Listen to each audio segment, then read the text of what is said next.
In the summer of 2018, a 13-year-old girl from Heslet in England walked onto the America's Got Talent stage and effectively broke the internet. The footage is etched into the cultural zeitgeist. A painfully shy teenager, seemingly unable to speak to Mel B, suddenly erupting into a primal, soul-shattering rendition of Otis Redding. Hard to handle. It was the perfect television moment, leading to a golden buzzer from Howie Mandel and a comparison to Janis Joplin that would follow her for years. However, as our investigation into the digital fallout reveals, the honeymoon period lasted less than 24 hours. As the views climbed into the hundreds of millions, a dedicated faction of internet sleuths began digging into Hadwin's history, and what they found sparked a firestorm of industry plant accusations. It turned out Hadwin wasn't the raw, undiscovered gem the show's producers had framed her to be. She had already reached the finals of The Voice Kids UK just a year prior, and had performed on massive stages long before her trembling debut in Lowe's Angels. This discrepancy led to a massive wave of public backlash, with many viewers feeling that the shy girl narrative was a deceptive marketing tactic designed to manipulate emotional engagement. The controversy forced a conversation about the ethics of reality TV editing, and whether Hadwin was a victim of the scripted reality machine or an active participant in a facade. Critics argued that the stakes of her career were built on a foundation of omission, creating a rift between those who saw a young talent and those who saw a manufactured product. This initial scandal was the first indicator that Courtney's path to superstardom would be defined by a constant struggle between her true self and the version of her that the public demanded to see. Following her top 10 finish on AGT, Simon Cowell did exactly what everyone predicted. He fast-tracked Courtney into a massive joint venture deal with Syco Music and Arista Records.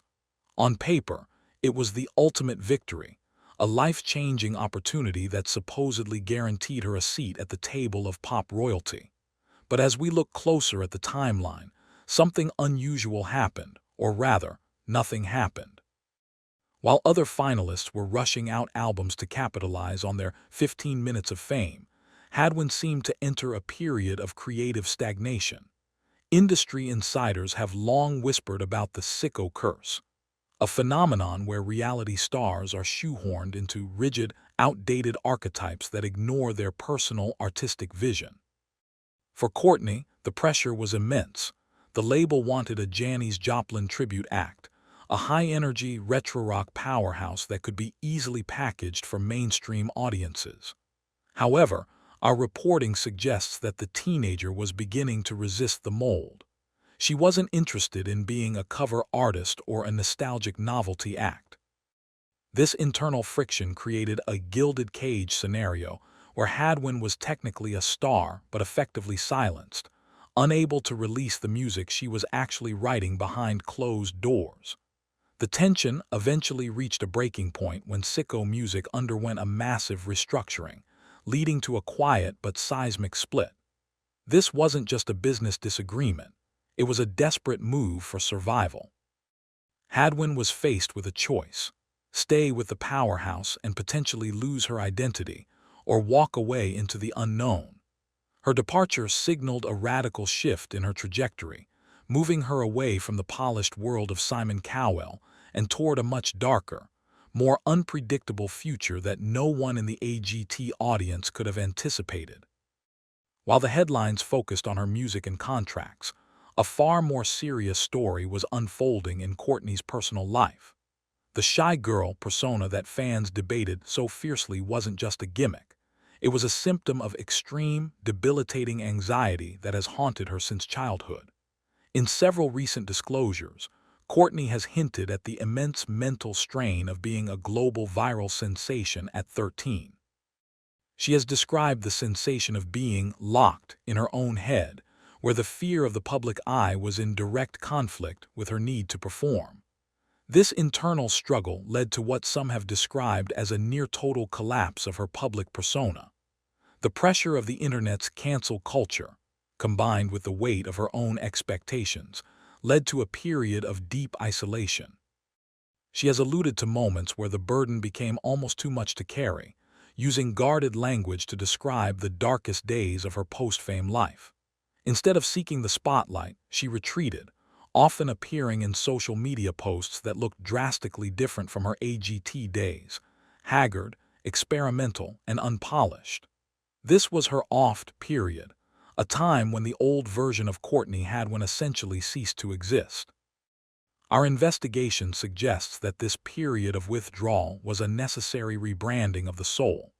She had to deconstruct the golden buzzer girl to survive the woman she was becoming. This wasn't just a teenage phase. It was a radical reclamation of her mental health in an industry that notoriously treats child stars as disposable commodities. The shift in her aesthetic, from vintage rock to dark, avant-garde grunge, mirrored this internal chaos, signaling to the world that she was no longer interested in being the sweet girl the judges fell in love with. In 2024 and 2025, Courtney Hadwin finally re-emerged, but she was entirely unrecognizable to the casual fan.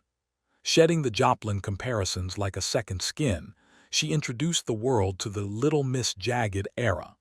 This transition was more than just a costume change.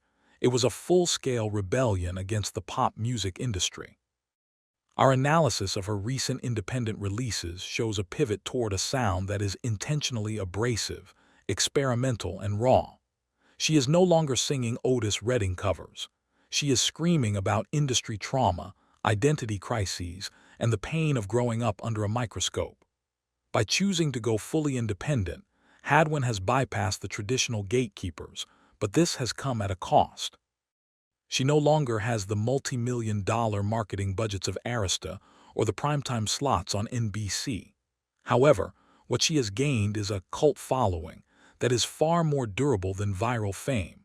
This new era has been marked by accusations that she has lost her way, but Hadwin's supporters argue that she has finally found it. She is now operating in a space where she controls her masters, her image, and her message. Rumors have circulated about major labels trying to re-sign her under her new persona, but Hadwin has remained steadfast in her independence. She has become a symbol for Gen Z artists who refuse to be packaged, proving that there is a viable path forward outside of the mainstream machine. Her future is no longer tied to a Nielsen rating or a reality show gimmick. It is tied to her ability to maintain this uncompromising, jagged authenticity. Whether this path leads to a Grammy or into the shadows of the underground rock scene is irrelevant to her. The victory is that, for the first time in her career, she is the one holding the microphone on her own terms. As we conclude this deep dive into the life of Courtney Hadwin, one thing becomes strikingly clear. Her story is a cautionary tale for the digital age. She represents the double-edged sword of viral fame, a phenomenon that can give you the world at 13, but take away your identity by 18. Hadwin's journey from a deceptive audition to an independent rock icon reveals the massive gap between public perception and private reality. We have seen her survive the intense scrutiny of her past, the fallout of high-stakes contracts, and the demons of her own anxiety. Today, her legacy is being rewritten in real time. She is no longer the shy girl or the Janis Joplin clone. She is a veteran of an industry that tried to break her before she was old enough to drive. The truth about Courtney Hadwin isn't found in a golden buzzer clip or a chart position. It's found in her refusal to be what we wanted her to be. As she moves forward into 2026 and beyond, she stands as a rare example of a child star who successfully killed her public image to save her private self. The industry may never fully understand her, and the mainstream audience may eventually forget the girl who trembled on stage, but for Courtney, that seems to be the entire point. She has traded the shallow approval of millions for the deep respect of a dedicated few. In an era of manufactured stars and algorithm-driven music, Hadwin's jagged path is a reminder that the most powerful thing an artist can do is say no to the people who think they own them. Her future is unwritten, but it is finally her own, and in the world of high-stakes entertainment, that is the most shocking revelation of all. One thing is certain: Wherever Courtney Hadwin goes next, she won't be asking for permission.